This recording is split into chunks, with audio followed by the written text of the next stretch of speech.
ओम शांति। ब्रह्मा कुमारी ज्ञान मंथन 4:30 बजे से 9 बजे तक में हम रोजाना पहले अव्यक्त मुरली फिर साकार मुरली का मंथन करते। आप भी इसमें अपनी सुविधा अनुसार जुड़ सकते।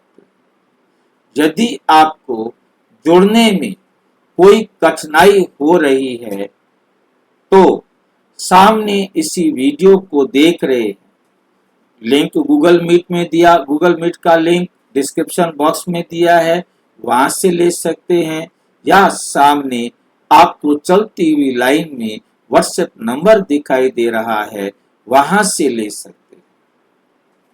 और उसके बाद आप चाहें तो साथ में वेबसाइट भी दी हुई है। आप वेबसाइट पर जाकर लिखेंगे ब्रह्मा कुमारीज BK ओम शांति, तो आपके सामने खुलेगा।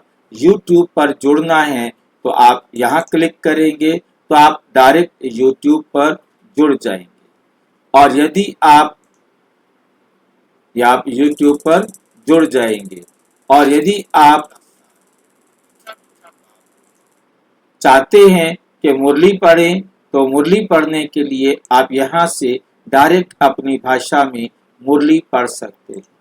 और यदि आप चाहते हैं कि हम गूगल मीट में जुड़े तो यहाँ से नीचे क्लिक करेंगे तो रेडी टू ज्वाइन आ जाएगा। आप देख रहे हैं YouTube से जुड़ना है यहाँ, मुरली पढ़नी है यहाँ, और गूगल मीट से जुड़ना है यहाँ।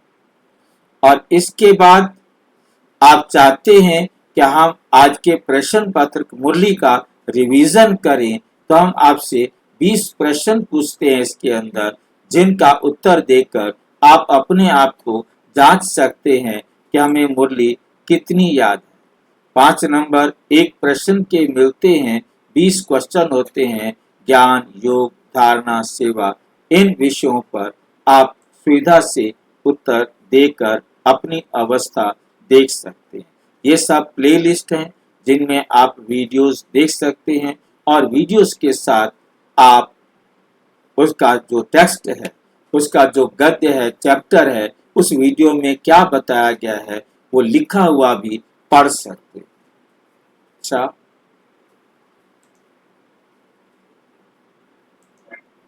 ओम शांति। हाँ जी, अभी क्वेश्चन आंसर से अवस्था का कैसे पता लगेगा? ये अवस्था का क्या बात है? क्वेश्चन आवर्स, क्वेश्चन प्रश्न उत्तर से क्या है? अवस्था का क्या मतलब है? हमारी अवस्था हमें, हम जितने अच्छे प्रश्न का उत्तर दे सकते हैं उससे हमारी अवस्था भी तो अच्छी बनेगी ना, उमंग उत्साह बढ़ेगा ना। मतलब ये होगा कि हमें जान समझ में आ रहा है। बिल्कुल, जब आप उत्तर देंगे आपके 100 नंबर आए, इसका मतलब मुझे ज्ञान समझ में आ रहा है, मैं सही उत्तर तभी दे पा रहा हूँ ना। अब जिसने मुरली पूरा ध्यान से नहीं सुनी होगी, नहीं पढ़ी होगी, वो उत्तर देगा तो कहीं ना कहीं गलती करेगा ना। इस प्रकार से अव्यक्त मुरली जो हम रंगीन बड़े अक्षरों में पढ़ रहे हैं, आज की 16 जून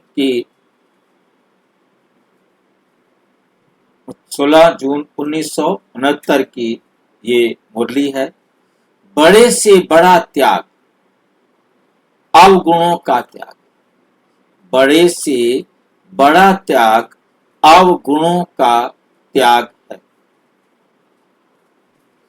डिस्क्लेमर है, सभी किस स्वरूप में बैठे हैं? सभी किस स्वरूप में बैठे हैं? सभी आत्माएं, बाबा पूछ रहे हैं कि किस स्वरूप में बैठे? स्नेह रूप में बैठे हो या शक्ति रूप में बैठे? इस समय कौन सा रूप है? इस समय कौन सा रूप है। स्नेह में शक्ति रहती है, दोनों इकट्ठी रह सकती हैं। क्यों नहीं कहते हो दोनों रूप में? स्नेह में स्नेह और शक्ति दोनों ही रूप में बैठे हैं, ऐसे क्यों नहीं कहते हो? बाप दादा के साथ स्नेह क्यों है? बाप दादा से स्नेह इसलिए है कि जो शिव बाबा की मुख्य टाइटल है, उसमें आप समान होना है। मुख्य टाइटल कौन सा है? सर्वशक्तिमान।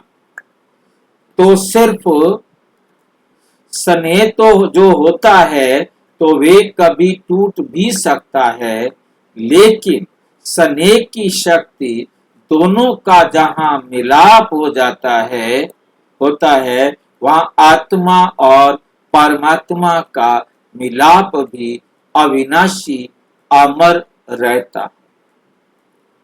स्नेह और शक्ति दोनों एक साथ जब भी होते हैं, क्योंकि शक्ति देने वाला परम पिता परमात्मा है।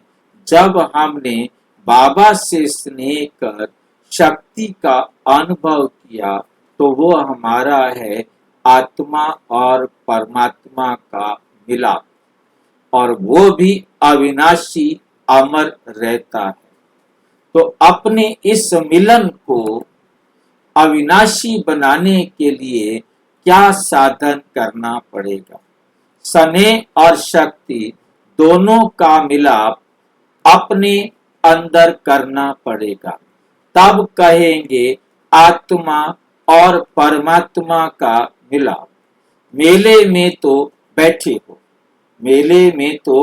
बैठे हो, लेकिन कई मेले में बैठे हुए भी दोनों के मिलाप को भूल जाते। अच्छा, आज तो खास कुमारियों के प्रति ही आए। आज कुमारियों का कौन सा दिन है? मिलन दिन। रिजल्ट भी आप सभी की निकली है, अपने रिजल्ट को खुद जान सकती हो।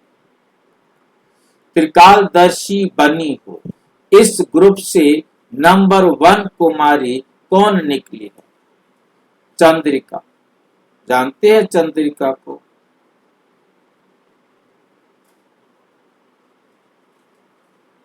नंबर 1 का मुख्य कर्तव्य है अपने जैसा नंबर 1 बनाना। कुमारियों को तो अभी एक और पेपर देना है। कुमारियों को तो अभी एक और पेपर देना है। यह पेपर प्रैक्टिकल का है, ना कि लिखने का। अभी तो 1 मास की ट्रेनिंग की रिजल्ट में नंबर 1 है, लेकिन फाइनल रिजल्ट में भी नंबर 1 आ सकती है। लेकिन उसके लिए कौन सी मुख्य बात बुद्धि में रखनी है? त्याग और सेवा तो है। त्याग और सेवा तो है, एक और मुख्य बात है। सभी से बड़ा बलिदान कौन सा है? सबसे बड़ा बलिदान कौन सा है? सभी से बड़ा त्याग कौन सा है? और सभी से बड़ा त्याग कौन सा है? दूसरों के अवगुण का त्याग करना, ये है बड़ा त्याग। सभी से बड़ी सेवा कौन सी है?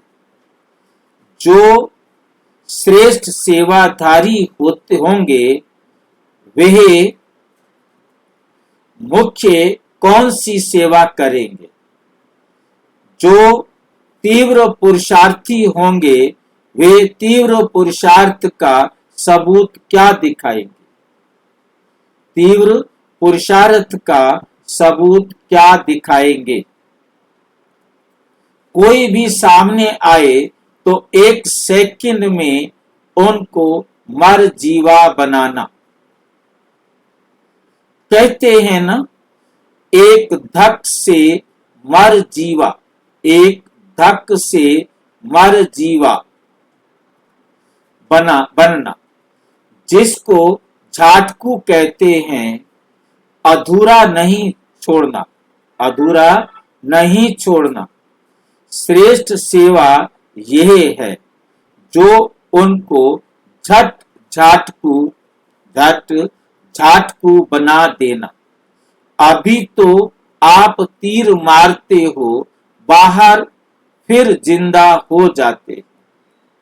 फिर क्या होता है? जिंदा हो जाते हैं। लेकिन ऐसा समय आना है, लेकिन ऐसा समय आना है जो एक सेकंड भी नजर से निहाल कर देंगे। तब सर्विस की सफलता और प्रभाव निकलेगा, प्रभाव निकलेगा। अभी मर जीवा भल बनाते हैं, झाटकू नहीं बनाते। दो बातों की कमी है। वे बातें आ जाएं तो अपना रंग दूसरों को भी चढ़ा सकते हो। आप झाटकू बनी हो, पुरुषार्थी हैं। कहां भूल होती रहे तो उनको पुरुषार्थी कहेंगे। प्रतिज्ञा यही करनी है कि आज से हम झाटकू बन गए, आज से हम झाटकू बन गए हैं। झाटकू का मतलब होता है कि दो प्रकार से किसी को मारा जाता है। पशु की बलि चढ़ती है, दो प्रकार से बलि चढ़ती है। एक आपने देखा होगा झटका, और एक लिखा होता है हलाल। झटके में क्या होता है? एक बहुत बड़े गंडासे के हिसाब से, पशु समझो जितना बड़ा है उतना ताकतवर हथियार होता है, जो जोर से उसकी गर्दन पर वार किया जाता है।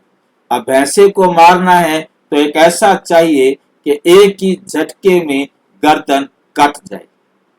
अब बकरा है, मुर्गा है, एक ही झटके से। अब मुर्गे का काटना है तो छोटे से गंडासे से गर्दन कट जाएगी। बकरी का काटना है तो और बड़ा गंडासा चाहिए। और गाय या भैंस को काटते हैं, बैल को काटते हैं, बड़े जानवर को काटते हैं, तो उसके लिए आप समझ सकते हैं कितना शक्तिशाली चाहिए कि एक ही झटके में गर्दन कट जाए। उसे बोलते हैं झाटकू। और दूसरा होता है हलाल। उसमें क्या होता है कि एक हमारी होती है, जो है ना, हर एक पशु के अंदर, हमारे अंदर, जिसमें एक में शुद्ध खून जाता है और एक में अशुद्ध खून हार्ट में आता है। जो अशुद्ध खून होता है वो नीले रंग की नस से आता है। अब उस नस को पहचान कर क्या करता है, मौलवी करते हैं इस काम को। आजकल सभी कर लेते हैं, पहले ये काम मौलवी का होता था। वो उस नस को पहचान कर उसके ऊपर हल्का सा एक ब्लेड से कट लगाता है। वो दर्द नहीं करता, क्योंकि उसमें जो है ना, जो गंदा खून जो है ना वापिस आ रहा है, और इधर से दूसरी नस से, लाल वाली से, शुद्ध खून पूरी बॉडी में जा रहा है। और वो मेन नस को काटते हैं जो हार्ट के पास से आ रही हो, जो हार्ट में खून को देने वाली है। अब क्या होता है, उससे हार्ट में, फेफड़ों में शुद्ध खून आना बंद हो जाता है, क्योंकि पहले खून फेफड़ों में आता है, फेफड़ों से हार्ट में जाता है। फेफड़ों में आने के बाद उसमें ऑक्सीजन मिलती है, और ऑक्सीजन मिलने के बाद उसमें पावर आ जाती है, और वो पूरी बॉडी में जाता है, और वहां से गंदा खून आता है। अब गंदा खून फेफड़ों में आना बंद हो जाता है, जिसके कारण धीरे धीरे शुद्ध खून सारा अशुद्ध खून में बदल जाता है, खून की कमी हो जाती है और शरीर डेड हो जाता है। अब इसमें क्या है, उसे दर्द नहीं होता। इस प्रकार से वो बड़े आराम से धीरे धीरे जैसे ही कमजोर होता जाएगा और वो बैठता जाएगा, लेट जाएगा और सो जाएगा। इसको बोलते हैं हलाल होना। तो बाबा के बच्चे बाबा का ज्ञान सुनते ही बाबा के बच्चे बन गए, तो ये हो गया झाटकू। और जो आज एक बुराई छोड़ी, कुछ दिनों बाद फिर छोटी सी बात और बुराई छोड़ी, ये है हलाल होना, ये है हलाल होना। समझ गए हो?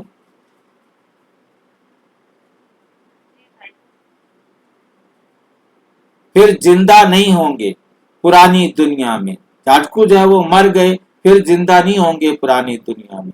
हिम्मतवान को फिर मदद भी मिलती है। हिम्मत के कारण बाप दादा का स्नेह रहता है। तो दो बातों की कमी बता रहे थे। एक मुख्य कमी है एकांतवासी कम हो, दूसरी कमी है एकता में कम रहते हो।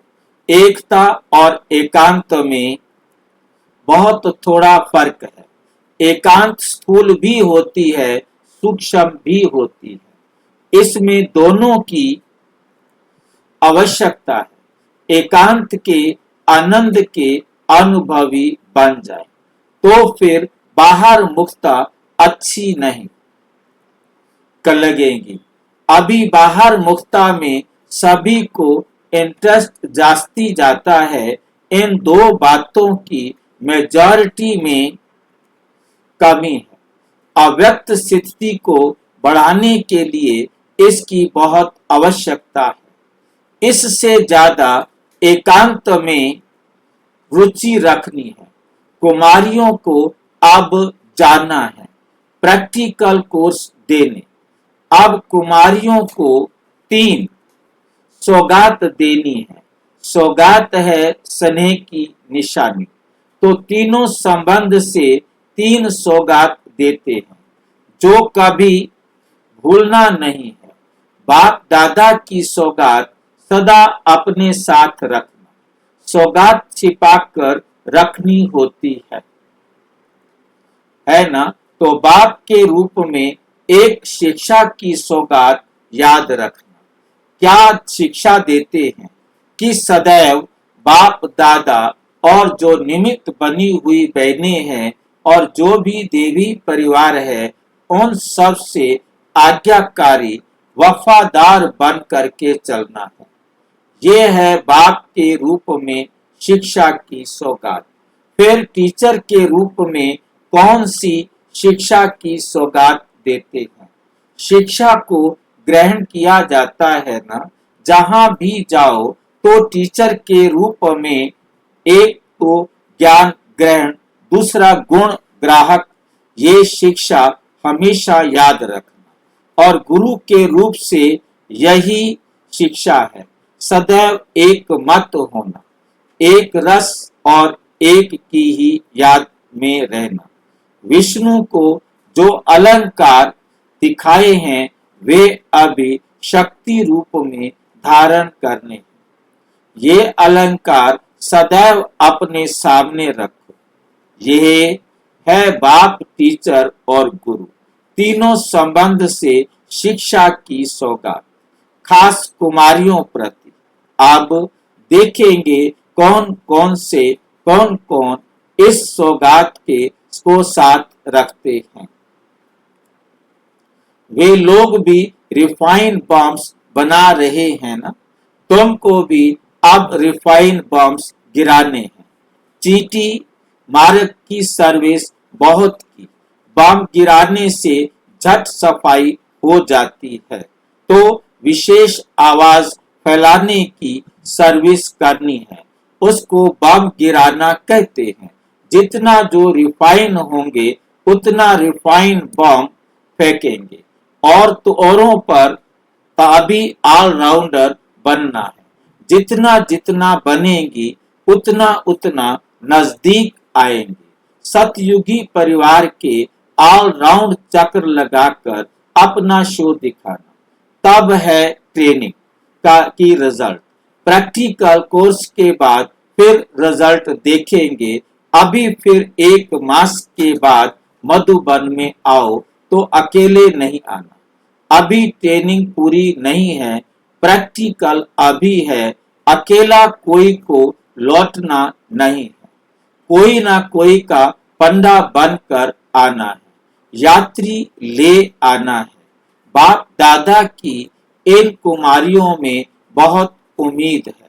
उम्मीदवार रत्नों को बाप दादा नयनों में समाते हैं। अच्छा, ओम शांति। और विस्तार से जानने के लिए प्रजापिता ब्रह्मा कुमारी ईश्वरीय विश्वविद्यालय के किसी भी सेवा केंद्र पर संपर्क करें। और यदि कोई प्रश्न है तो 9213106986 पर केवल आरटीआई या टेलीग्राम करें। 9650692270 पर केवल व्हाट्सएप करें, फोन नहीं। ओम शांति।